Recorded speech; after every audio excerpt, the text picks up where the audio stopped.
لبیک اللہم لبیک لبیک لا شریک لک لبیک ان الحمد والنعمت لک والملک لا شریک لک۔ عمرہ جو ہے، عمرہ کے اندر بنیادی طور پر 3 کام ہمیں کرنے ہوتے ہیں۔ ایک احرام ہے، اور احرام کے متعلق میں جتنی باتیں بیان کروں گا وہ سب ایک جیسی ہیں، چاہے حج کا احرام ہو چاہے عمرے کا احرام ہو۔ دوسرا، جب ہم وہاں پہنچ جائیں گے تو 2 کام کریں گے، ایک طواف اور دوسرا سعی۔ طواف کے متعلق بھی جتنے مسائل ہیں وہ سارے حج کے طواف میں بھی وہی ہیں، نفلی طواف میں بھی وہی ہیں، عمرے کے طواف میں بھی وہی ہیں، اور سعی حج میں بھی کی جاتی ہے، اس کے احکامات بھی وہی ہیں جو آج میں بیان کر دوں گا۔ اور اس کے بعد قصر ہے کہ آپ نے احرام سے باہر کیسے آنا ہے، وہ چاہے حج کا قصر ہو چاہے عمرے کا قصر ہو، اس کے احکامات بھی ایک جیسے ہیں۔ یہ سارے احکامات انشاءاللہ آج آپ کے سامنے پیش کیے جائیں گے۔ سب سے پہلے احرام۔ احرام مردوں کے لیے آپ کو پتہ ہے چادریں ہیں 2 رنگ کی، کوئی پابندی نہیں ہے، مگر ہم سفید استعمال کرتے ہیں، مگر یہ حکم نہیں ہے۔ حکم یہ ہے کہ بغیر سلا ہوا کپڑا آپ نے استعمال کرنا ہے، جو 2 چادریں استعمال کی جاتی ہیں۔ 2 کی بھی پابندی نہیں ہے، آپ پابندی یہ ہے کہ بغیر سلا ہوا کپڑے سے آپ نے سطر چانپنا ہے۔ ایک چادر میں بھی ہو سکتا ہے، مگر 2 چادر اسے طواف کی حالت میں مخصوص طریقے پہ پہننا یہ مسنون ہے پہ۔ مگر ہمارے یہاں وہ سفید رنگ کا ہوتا ہے تو ٹھیک ہے، سفید رنگ ہو، اور 2 چادریں ہوں اور ایک مخصوص طریقے سے طواف کے دوران کی جاتی ہے، وہ مسنون ہے۔ خواتین کے احرام کے بارے میں اس حوالے سے کوئی پابندی نہیں ہے۔ خواتین کا احرام ان کے عام کپڑے ہیں، جو کپڑے وہ پہنتی ہیں انہی کپڑوں میں ان کا احرام ہے۔ ایک بات اور یاد رکھیے گا کہ ہم یہ سمجھتے ہیں کہ احرام کے وقت جو کپڑا ہم نے استعمال کر لیا احرام اسی کے اندر آ گیا ہے، یہ نہیں ہے۔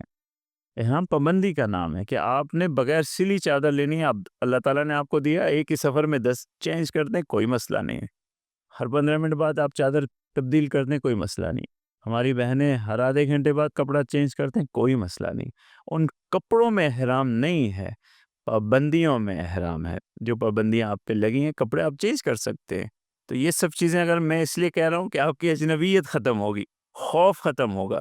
ناپاک ہوتا ہے، آپ فکر نہ کریں، پہلے سے ہونے دے، ہوگا تو کیا ہے، اور چادر لے لیجئے گا، دوسری چادر پہن لیجئے گا، کہ بھائی 15 منٹ اگر ناپاک چادر میں رہیں گے آپ کا احرام میں کوئی فرق نہیں پڑتا۔ نماز آپ نے پاک کپڑوں میں پڑھنی ہے نا، تو کہیں پہنچیں گے آپ چادر چاہیے، کیا فکر کیا ہے، کوئی فکر نہیں ہے۔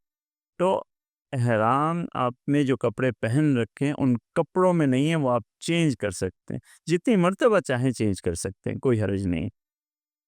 احرام میں ہم داخل کیسے ہوتے ہیں اور ہمیں کیسے ہونا چاہیے؟ احرام میں داخل ہوتے وقت 3 چیزیں ہیں۔ پہلے غسل مسنون ہے، اس کی سنت ہے، غسل آپ کریں، اور اگر غسل کا موقع نہیں ہے تو باوضو ہو جائے۔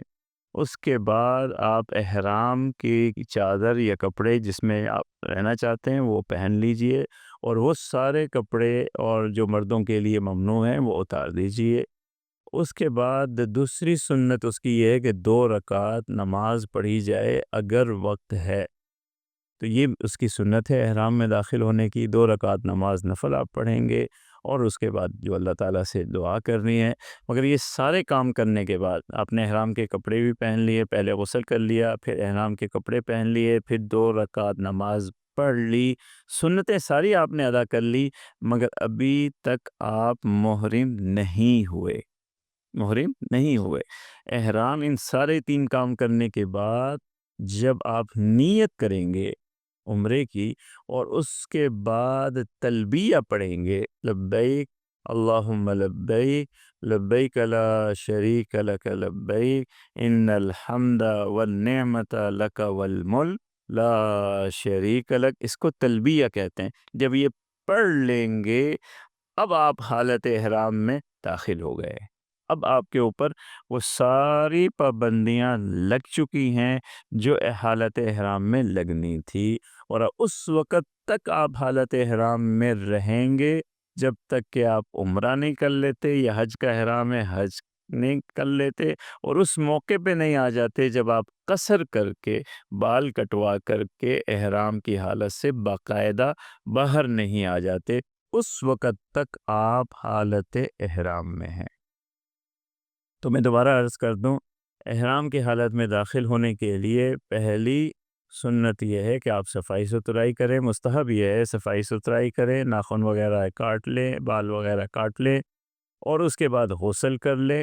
غسل یہ ظاہر سی بات ہے، یہ کام آپ گھر سے کریں گے، یہ کام آپ گھر سے کریں گے۔ تو یہ جو میں سنتیں بتا رہا ہوں ان کے درمیان گیپ دینے سے بھی کوئی مسئلہ نہیں ہے۔ جو آپ نے نیت کر لی وہ سنت ادا ہو گئی، آپس میں گیپ دینا کوئی پرابلم نہیں۔ آپ گھر سے غسل کر لیا، آپ نے ایک سنت کو پورا کر لیا، صفائی ستھرائی کر لی۔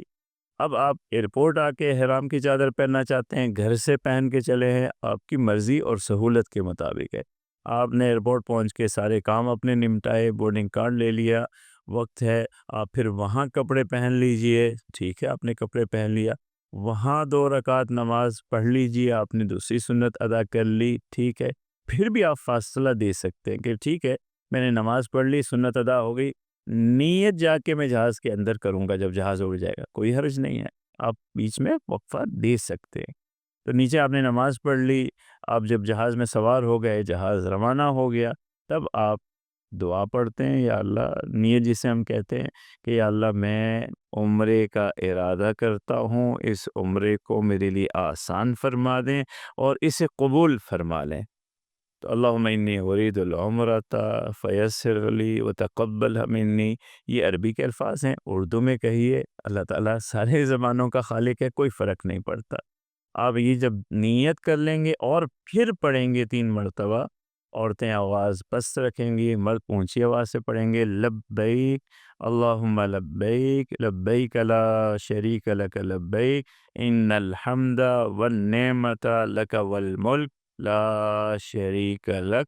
جب یہ تلبیہ پڑھ لیں گے، اب آپ کا احرام شروع ہو گیا، آپ نے عمرے کا پہلا رکن ادا کر دیا کہ آپ حالت احرام میں آ گئے، یا حج کا آپ نے پہلا رکن ادا کر لیا کہ آپ حالت احرام میں آ گئے۔ اب جب آپ حالت احرام میں آئے ہیں تو کچھ پابندیاں آپ کے اوپر لگی ہیں جنہیں سمجھنا ضروری ہے اور ان کا خیال رکھنا ضروری ہے۔ ان پابندیوں میں کچھ پابندیاں ایسی ہیں جو مرد اور عورتوں کے لیے یکساں ہیں اور کچھ میں فرق ہے۔ جو یکساں پابندیاں ہیں وہ یہ ہیں کہ ناخن اور بال آپ نے نہ اکھیڑنے ہیں نہ کاٹنے ہیں۔ میرے الفاظ پہ غور کیجئے گا۔ پابندی یہ ہے کہ ناخن اور بال نہ آپ نے کاٹنے ہیں نہ آپ نے اکھیڑنے ہیں اپنے عمل سے۔ اتنی زور سے آپ کنگھی نہ کریں کہ آپ کی کنگھی کرنے کی وجہ سے وہ بال اکھڑ جائیں، یہ پابندی ہے۔ ہم میں سے اکثر میرے بھی بال اکھڑے رہتے ہیں اور وہ اندر الجھے رہتے ہیں، وہ گرتے رہتے ہیں خود بخود، وہ آپ کی طاقت سے باہر ہے، نہ شریعت نے یہ حکم دیا ہے کہ ایسا نہ ہو۔